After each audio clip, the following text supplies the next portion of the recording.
You are listening to the Midlife with Courage podcast. Every week, I interview women who have decided that life isn't over at 40, 50, 60, and beyond.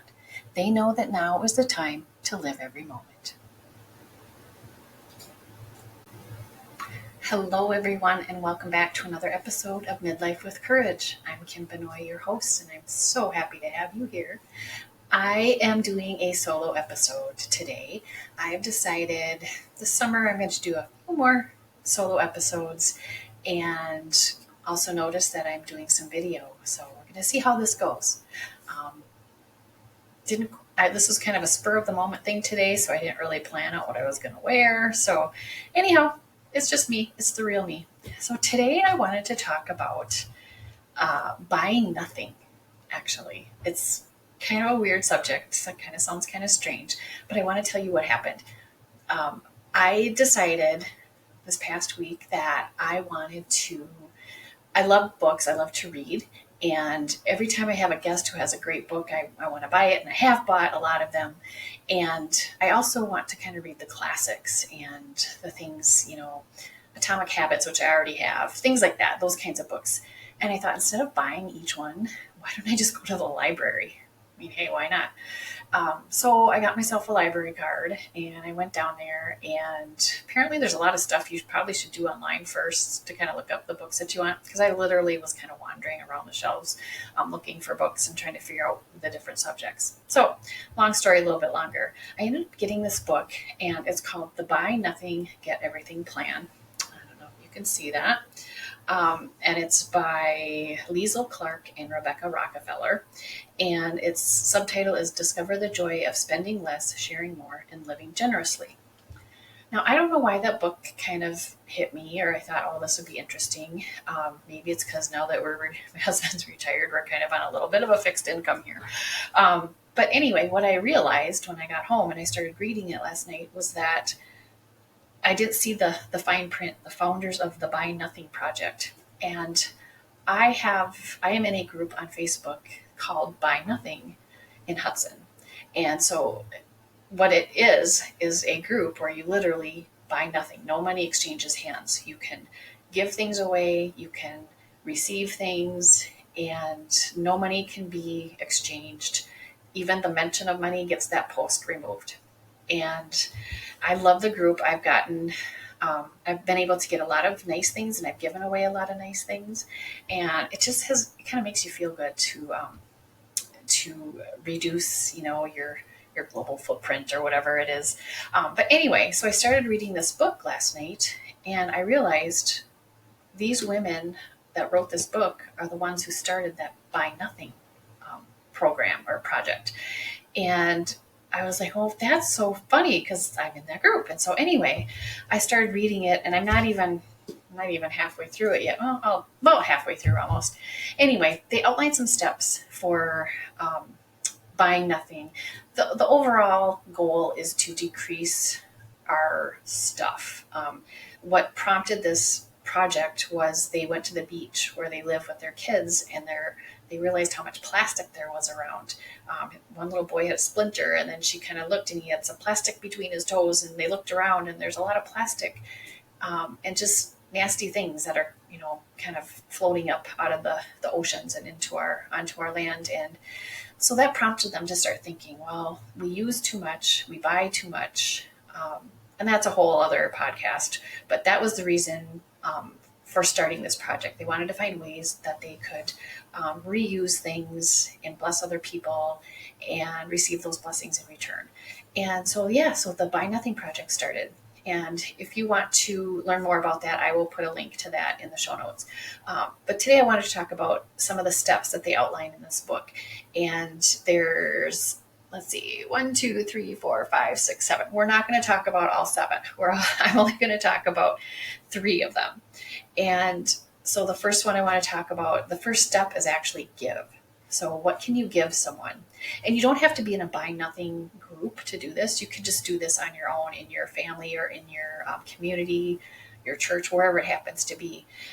So give is the number one step. So what do you have that could be reused? Instead of sending it to some anonymous person through a charity, Who could you bless, or what do you have that you could bless someone in your own community? Maybe your clothes, you haven't worn some clothes in over a year. Those probably need to go because you're probably not going to wear them. You have a junk drawer. Is there stuff in your junk drawer that you can take out and regift to someone? It could be like brand new things too. Maybe you got some Christmas presents that you haven't even used. Maybe it's a game or something. Go through your house, go through a room, just go through one room in your house. There was something in the book where they did a little audit, and there was like over 300 items, 300,000 items in their home, and which is amazing. That's a lot of stuff. And we don't need all that stuff. We really don't. If we sit down and think about it, we don't need it all. So what do you have that you could give someone? All right. The second step is ask. What could you ask for? And in this Buy Nothing group in the Facebook world, they have a Wish Wednesday where there's one post and everybody puts in there, what are you looking for? And it can be anything. It could be something small. It could be something really big. And you ask for it. But how many times do we ask for what we want? Sometimes I think that a lot of times, probably all the time, asking for something is harder than giving something because you're being vulnerable. You're saying, I need this. And do you have it? And can I use it? And it's amazing to me the things that people ask for. And I think, wow, that's a big ask. And then someone comes along and says, yeah, sure, here, I've got it. You can hear this, blah, blah, blah, blah, blah. So what is something that you could ask for? I'm actually thinking about, like, my dog Jake we're kind of getting at the point where he needs a new leash, and he has to have a leather leash because he's a big dog, and if he pulls, it's easier to handle him with a leather leash. And the one I have is 6 years old. It's how old he is, so it's getting a little worn, and so I want to make sure that I can get one. Maybe someone out there in that group has one that's a little newer that I can use for a few more years. So those kinds of things, but it could be anything. Like, there's a concert coming up. Maybe someone has concert tickets and they have an extra, and ask for that. So ask for something that you want in that community. If, like I said, it doesn't have to be the Buy Nothing. It can be your own community. And it doesn't have to be just items either. Maybe there's something you need help with. Maybe you are a single mom who doesn't know how to change a tire. Maybe someone that you know could help you change your tire. Maybe you need babysitting help. Maybe there's another mom that has kids too, and they could take your kid, and vice versa. Those kinds of things. So think about things like what could you use on a day-to-day basis, and what are some big things that you could ask for. And then the third step that I want to talk about is reflecting on all of this. Like I mentioned it earlier, when you donate something to a charity, it's pretty anonymous, right? You don't know who your things are going to, who's going to be blessed by them, who's going to use them.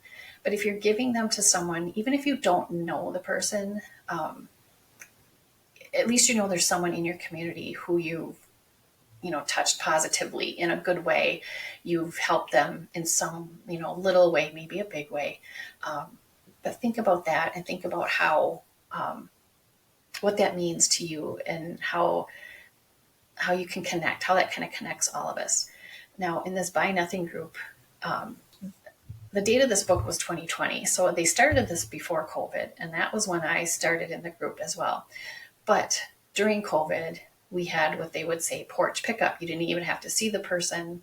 You could they would leave the item out in front of their house, and you would just drive up and grab it. And that's how they dealt with the COVID. At first, they just kind of stopped doing it because they didn't want anything to happen.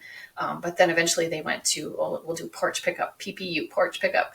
And so, and they're still doing that. And I was thinking about it yesterday, and that's kind of sad because as I'm reading this book, they're talking about the connections you make with your community, and how, people you might not know that you give something to, there's a little connection there. And we've lost that here in our group anyway, I feel like. And so if you're doing this for the first time, try and at least say hello to the person, or, do some kind of a connection with them. If you don't want to, Obviously, you're not going to like hug them or something. Maybe, I don't know, maybe you are. I don't know. But anyway, there's ways that you can connect with them more than just here. You're dropping something off on your porch and they're coming to get it. However it works out. But just kind of reflect on that and think about that, and see what you can do. So there's other steps too, and we're not gonna. Like I said, I wasn't gonna go into those. But one thing I do want to mention is gratitude. Think about. What do you have that you can give? What are you grateful for? How can you spread that to someone else? And we all need to be more thankful for what we have. I think we really get caught up in what do I need? What am I going to get? Or what should I get? What should I have? And we kind of forget about what we already have. And that's kind of the core of this whole thing is being grateful for what you already have and blessing someone else with it as well. So what I would like you to do, you're going to have some homework, and I hope that you will do this. This week, I want you to do 3 things. I want you to give something away, just one thing. If you want to give more, that's fine, but one thing, give something away. Make it little, make it big, whatever it happens to be. Give one thing away, and then do one ask. What can you ask for this week? What can you get help with? What do you need? What item do you need? What action do you need? Ask someone. Ask someone for it. You can even put it out like on your Facebook page or something, to say, hey, I could really use blah, blah, blah, blah, blah, and see what happens. All right. And if you get it, great. If you don't, that's okay too. At least you had that courage to ask. And then the third thing is just reflect on this whole gratitude and stuff and how much we have and how much we could be giving, and see if there's places in your life where you could be giving more, and maybe make a little plan to do that. And then kind of look around. If you've never heard of this Buy Nothing project, check it out in your community. See if you have one in your community. It's like worldwide, but each community can have a project, a group. So check that out. If you don't have one, maybe you want to start one. It's not like nobody gets paid. It's all volunteer. But it's really kind of a cool thing. So check that out. And like I said, I will put a link to that in the show notes for you all to check that out as well. All right. I will close this out. I want to thank you all for listening and watching. If you're watching, hopefully I'll figure out how to put it onto my YouTube channel. I'm not sure yet how we do that. But yeah, I hope you enjoyed this. I hope it got you to thinking. I hope you're all having a great summer, and I will talk to you soon. Thank you for listening to the Midlife with Courage podcast. If you liked what you heard, please leave me a review on Apple Podcasts, or even better, send a link to your friend. Until next time, take care of your beautiful self.